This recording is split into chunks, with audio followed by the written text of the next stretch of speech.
Hi, everyone. This is Aaron Larson, executive editor of Power Magazine, and you're listening to the Power Podcast. On today's episode, I'm joined by Tim Gregory. Tim is the author of Going Nuclear: How Atomic Energy Will Save the World.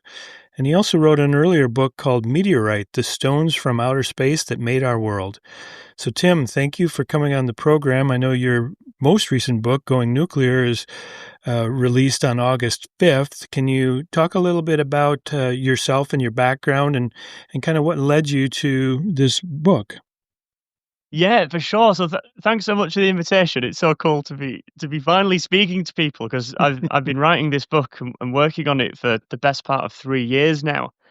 I wasn't always in nuclear. My background is actually geology. That was my undergrad, and during my undergrad, I did an internship actually in Houston, Texas, at the Johnson Space Center, and my summer internship was like a total dream come true.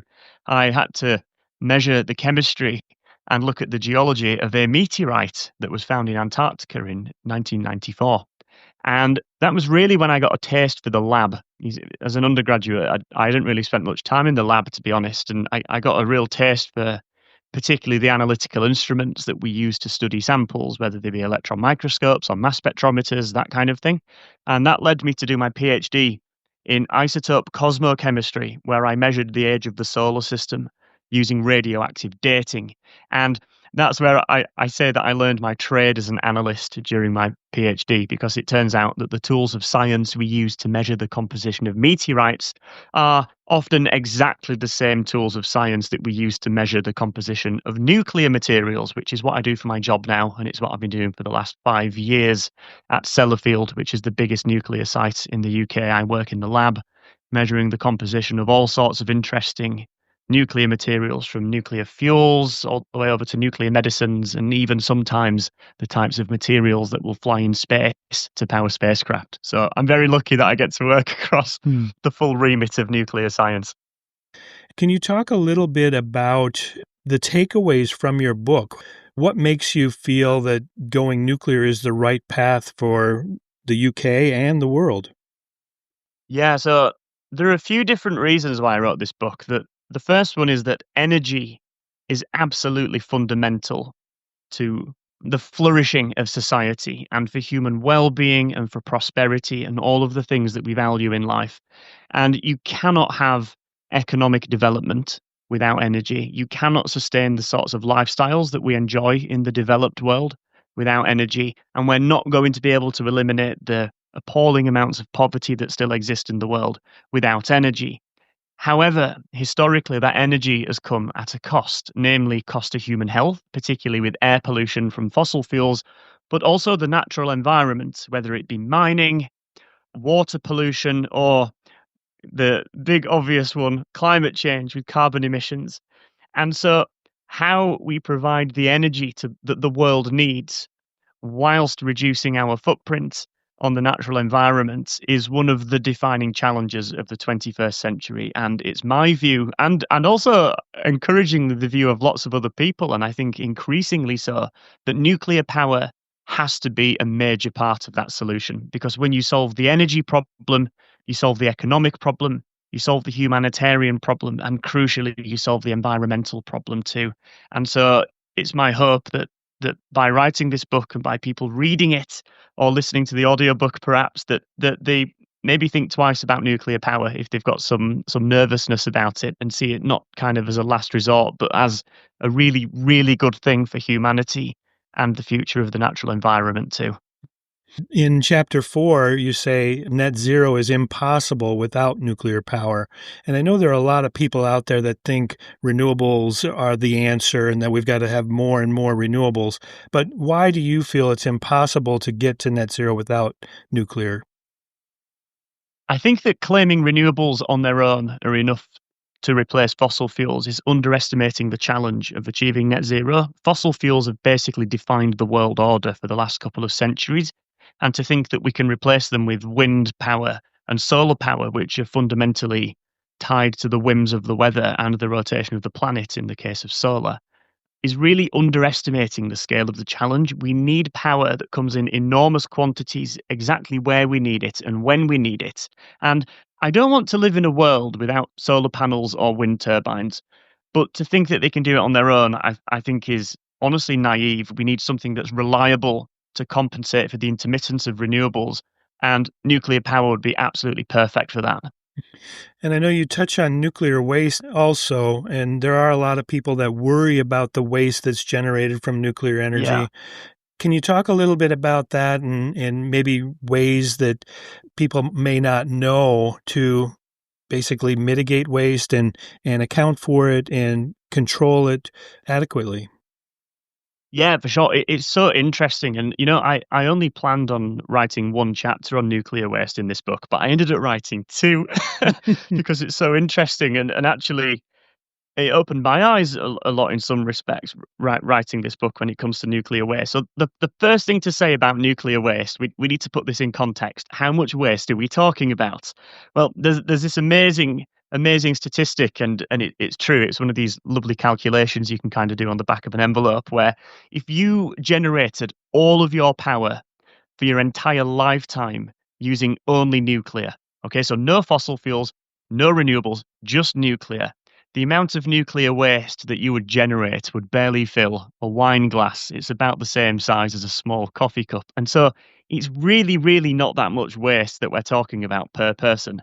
However, we still need to do something with it because it's going to remain radioactive for the best part of 1 million years. So what do we do with it? Well, this problem has actually been solved by Finland, and not many people realize, but Finland as a share of nuclear in its grid is one of the most nuclear nations on the planet. It gets more than a third of its electricity from nuclear power, which is one of the reasons it's got some of the cleanest electricity in the developed world as well. And just last year, Finland opened the world's first and still only geological repository for nuclear waste. And in short, their idea is to bury it in this highly engineered geological repository, in these highly engineered canisters. And the idea is that if you leave nuclear waste underground for long enough, eventually it stops being nuclear waste and just becomes waste. And the reason for that is because, like all radioactive substances, nuclear waste becomes less radioactive over time. And so, after about 1 million years, something like that, the nuclear waste is no more radioactive from the original rock from which the uranium was mined. And 1 million years sounds like a really, really long time to our human ears because, I mean, I don't even know what I'm having for my dinner tomorrow night. I haven't thought that far ahead. So, 1 million years sounds like an awfully long time, but actually, on a geological timescale, which is the appropriate timescale to think about these things, 1 million years is the mere blink of an eye. And so, by putting nuclear waste underground, Finland have proved that it's possible to build and implement a geological storage solution for nuclear waste. And I know from my own perspective, I'm really hopeful that sometime in the future, I mean, we think about how quickly things change. Sometime in the future, there may become a use for this nuclear, what is now called waste, could be an asset in a different type of reactor or in a different type of use or purpose. Do you see that as a potential solution as well? Yes, I do. So I kind of make the point in my book that we have misnamed nuclear waste because as you kind of hinted to, it's not really waste at all. When you look at the chemical inventory of nuclear waste, you find that 95% of the atoms can actually be recycled and turned back into new nuclear fuel.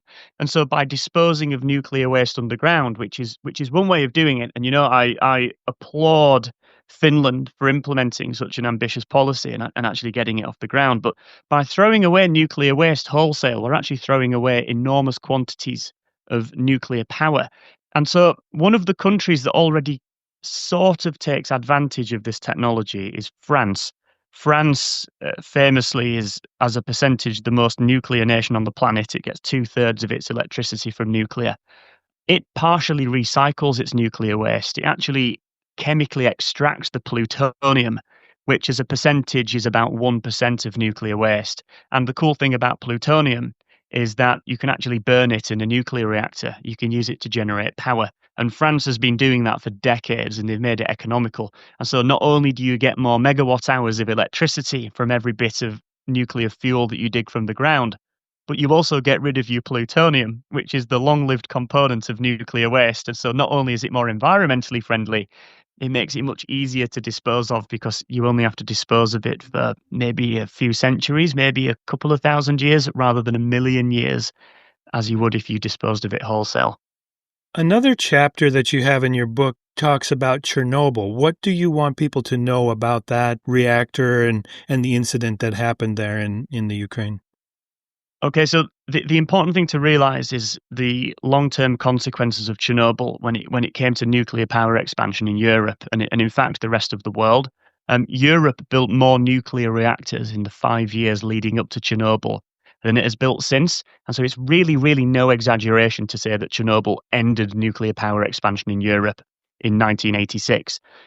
Now, one of the things that I really wanted to do was kind of take a forensic look at the consequences of Chernobyl, and it was very interesting and very eye-opening, and lots of people have kind of been surprised and pleasantly surprised because I don't want to diminish what happened at Chernobyl. It was avoidable, it shouldn't have happened, and every death that resulted from Chernobyl was an avoidable tragedy ultimately. However, when you set them in context, Chernobyl wasn't as bad as the reputation of the night in question might have you believe. So maybe between 30 and 35 people died in the immediate aftermath of Chernobyl. They were mostly the first responders, so the people who were working at the power station when it exploded, or famously the firefighters who were the first to arrive on scene to help put out the fires.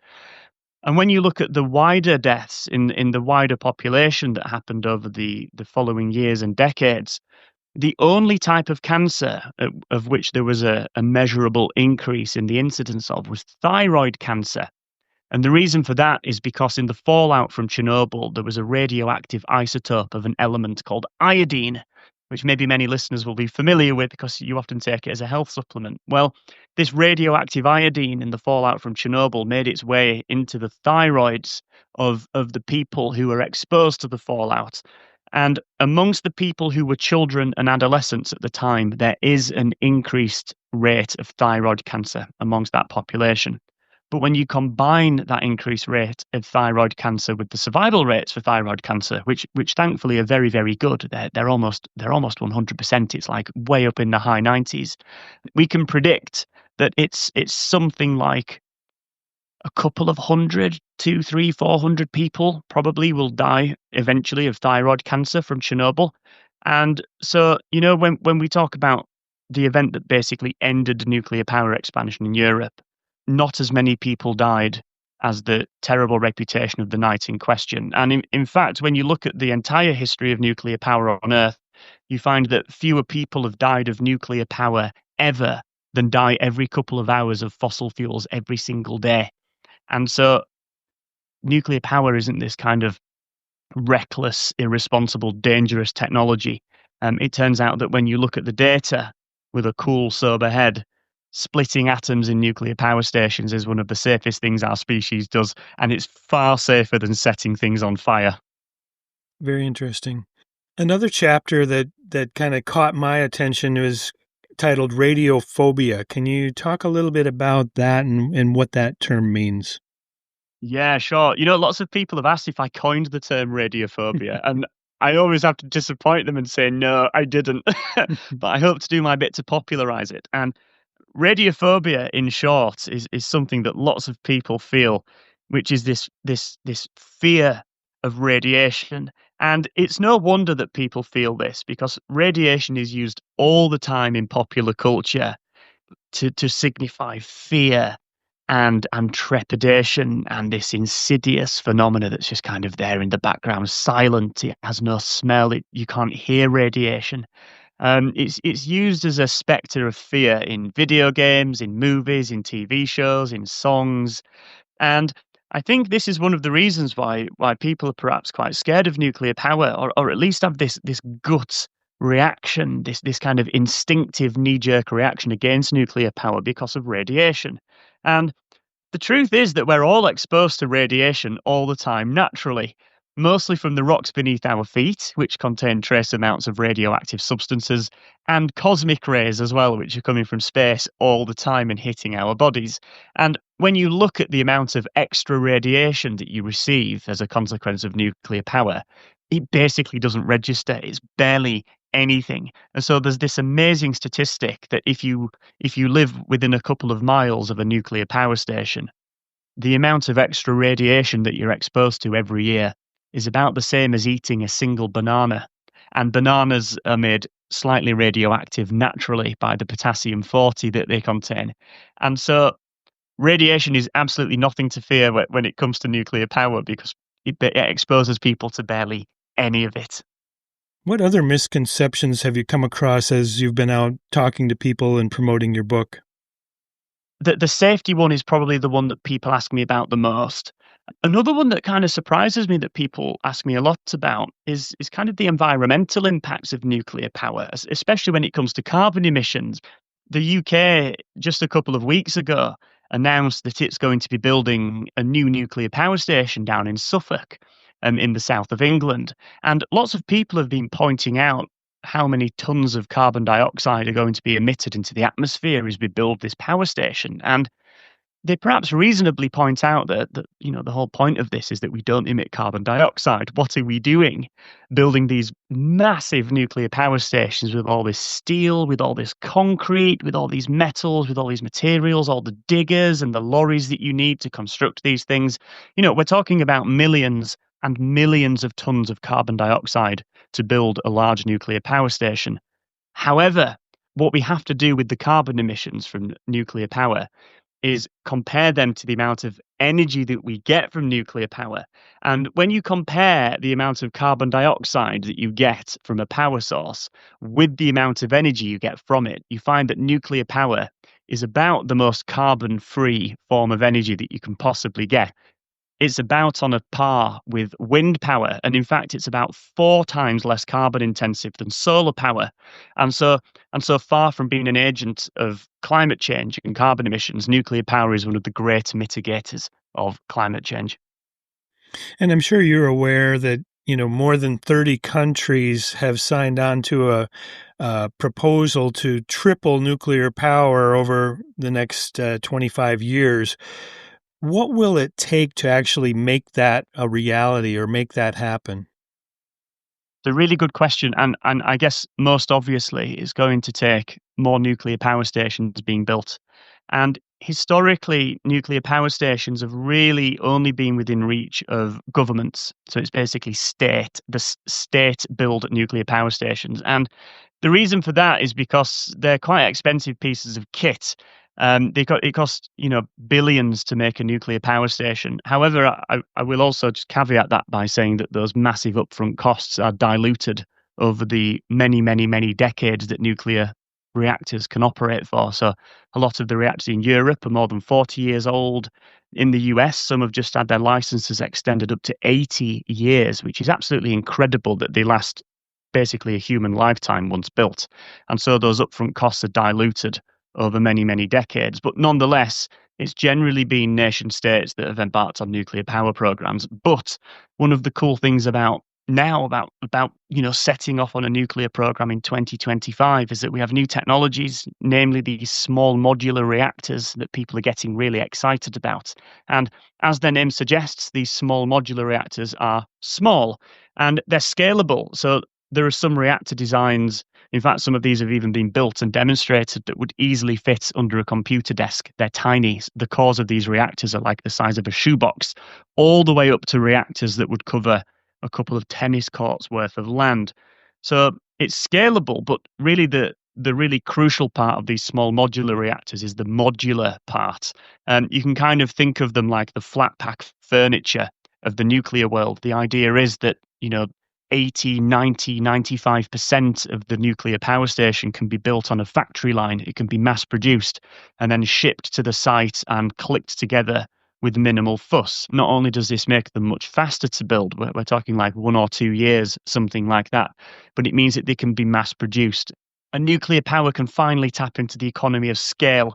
And so by building these nuclear reactors at scale, en masse, their price will drop. And so that's the dream.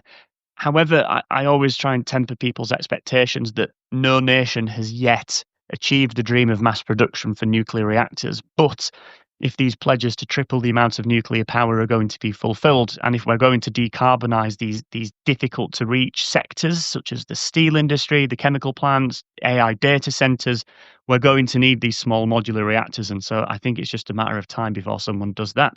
And actually, this story of small modular reactors has really been unfolding since I submitted the manuscript, and my publisher sent it off to the printers, because big tech in North America has really cottoned onto these small modular reactors.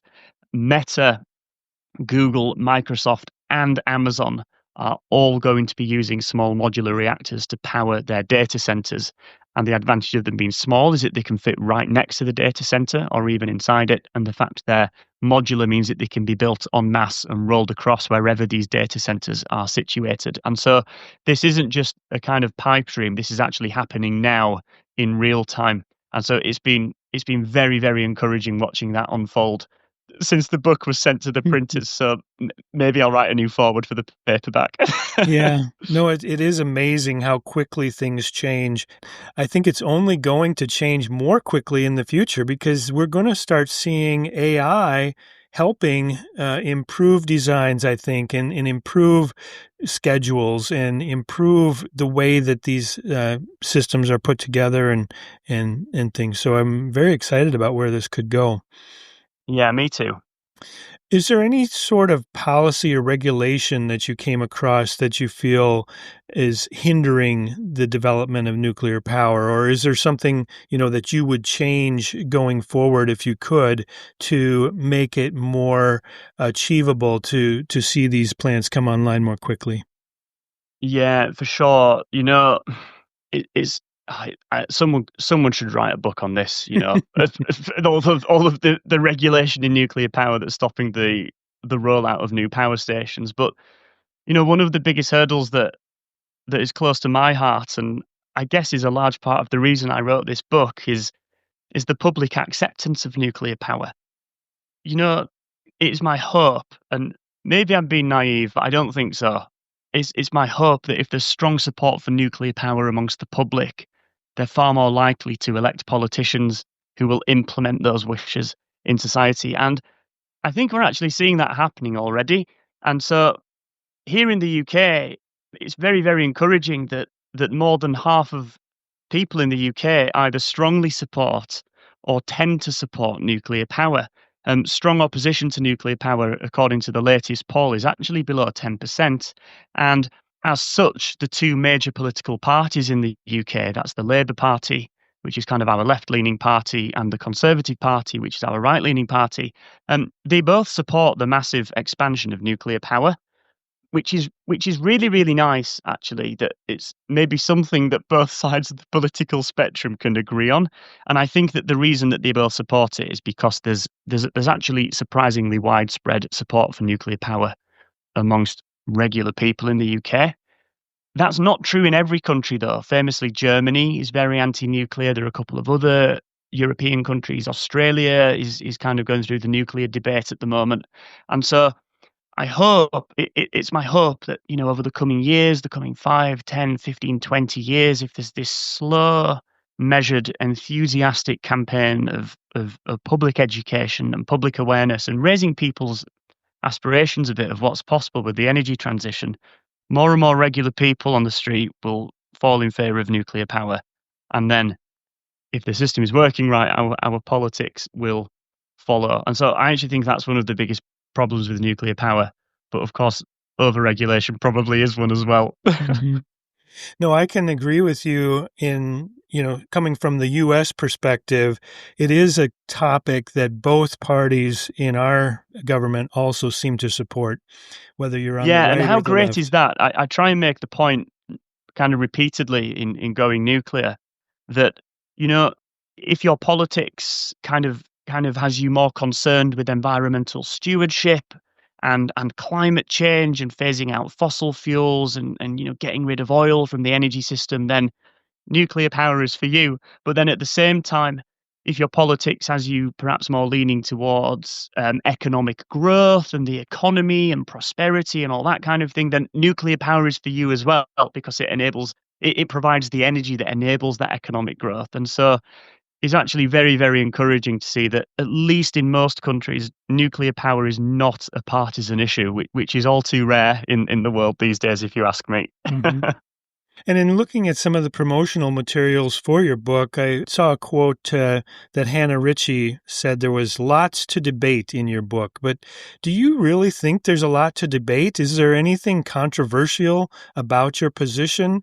Or is this just kind of common sense that we should be tapping into nuclear power more?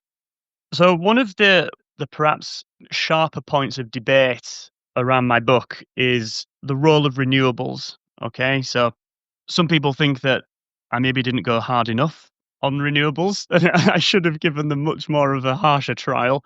Whereas some people have said that I was perhaps a little bit harsh about renewables. I like to think I gave them a fair hearing. I actually think one of the kind of failures of our conversation about the environment and the energy transition is that we haven't quite been critical enough of renewables, especially when it comes to the environmental footprint. And I really, really am of the mind that if we're serious about getting rid of fossil fuels, we need nuclear power. And so, the renewable lobby have done such a fantastic job over the last 20, 25 years to position themselves as the great enablers of the energy transition. And whilst I do think that they are part of the energy transition, they've done a great job at getting us started with off fossil fuels. They're definitely not going to be enough on their own because of their intermittence and how dilute the energy is, the vast areas of land that you need to harvest, the same amount of power as you would from a very small nuclear power station. They're not going to be enough on their own. And so I guess my voice is just one of many in that debate. I will let readers decide whether or not I gave it a fair hearing. I did my best. But, there's always wiggle room at the edges of these debates for disagreement. But actually, encouragingly, aside from a few kind of crazy, angry emails in my inbox, the response to the launch of going nuclear here in the UK has been overwhelmingly positive. I actually kind of was bracing myself for a wall of abuse and opposition, but it never arrived. I think people are relieved that someone's made this argument, and actually, you know, net zero might be possible after all. I certainly feel more optimistic about the future of the economy and the environment after writing this book than I was before it. And so I hope readers go away with that feeling too. I guess the last thing I want to touch on is maybe costs. And I know you mentioned small modular reactors and how the concept of building things in a factory and shipping them to site may be able to save money. Are there other ways that we can bring the cost down for these large reactors? Because I think we're going to need all types of nuclear, whether it's a micro reactor, small modular reactor, or the gigawatt size units that we've relied on to date. Are there ways to bring those costs down and improve the construction of these units? It's a really good point. Before I answer, I completely agree with you. One of the risks with small modular reactors is that we forget about the gigawatt style traditional nuclear power stations. We need those as well. It's going to take all of those things together, including a bit of wind and solar, to achieve the energy transition. Now, when it comes to cost, nuclear power is definitely too expensive in the West at the moment. And so the UK's latest nuclear power station, Hinkley Point C, and just for context as well, the last nuclear power station the UK connected to the grid was in 1995. Hinkley Point C that has been under construction for it's nearly 10 years. It's 6 or 7 years now, and it's one of the most expensive things that we've that we've ever built in the UK. I think I lose track because the cost goes up all the time. I think it's over £40 billion now.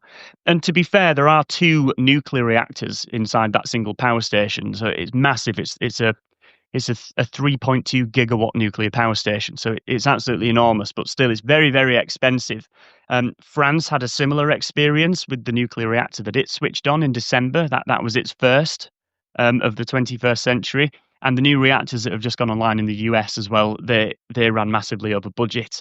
And I think a large part of the reason for this is that in what you would broadly call the West, we just haven't done nuclear power for a long time, exactly in the same way that Chernobyl ended nuclear expansion in Europe. It was 3 Mile Island that did it in the US. The US built more nuclear reactors in the 5 years leading up to 3 Mile Island than it has built since. And history has shown us that when countries build nuclear power stations at scale, when they roll out many of them at the same time, the costs actually fall. And this was embodied really nicely in the 70s, 80s, and 90s by France. They built 55 nuclear reactors in 25 years. And French electricity today is actually less than the European Union average. And so this idea that nuclear power is massively and grotesquely expensive is just simply not true. It's actually very difficult to estimate the cost of electricity from different sources. A lot of people use the levelized cost of electricity, which is simply the cost of a power station or a wind turbine divided by the amount of power it's going to produce. But that does not account for things like transmission, backup and storage, balancing costs, intermittence. And actually, when you factor in these system costs, nuclear power, the price plummets, and some estimates have it even lower than wind and solar. And so the cost of nuclear power is undoubtedly too high in the West at the moment, but I have every faith that it will fall as we build more and more of it, because as prices have escalated in the West, they've actually fallen in Asia. South Korea, for example, their nuclear reactors have got cheaper, and China are rolling out nuclear reactors en masse as well to fuel their growing economy. Well, Tim, this has been a really interesting conversation, and I've enjoyed you coming on the program with me. Is there any last words you'd like to leave the audience with? I think, sometimes it's really easy when everyone's got their favorite solution, right? And mine is nuclear. And I find it useful often just to step back and think about what all that this is in aid of. This is about promoting human prosperity, raising living standards around the world, not just in the developing world and eliminating poverty, but also making life better in the developed world. If the last 100 years has shown us anything, it's that by implementing science and technology, motivated by our shared humanity and using sound policy, is that we really, really, really can transform the world for the better. And nuclear power really embodies that. And so the point for me isn't really to have as many nuclear power stations in the world as possible. It's about generating as much energy as possible with the minimal impact on the natural environment to enable the life that we all want to lead. And that, I think, is where nuclear power shines. It's a real source of optimism for the future. All right. Well, thank you. Again, for listeners, I've been speaking with Tim Gregory, author of Going Nuclear, How Atomic Energy Will Save the World. It's been great having you on the program. Where can people find your book? Where's the best place to get a hold of it? You can buy it from wherever you buy books from. I let people decide whether it's online or from your local bookstore. They can order you one in. All right. Well, thanks again, Tim. It's been fun. My pleasure. Thanks so much. Thanks for tuning in to the Power Podcast. If you enjoyed today's episode, please take a moment to give us a 5-star rating and leave a review. It really helps others find the show. And don't forget to subscribe so you never miss an episode. Until next time, take care.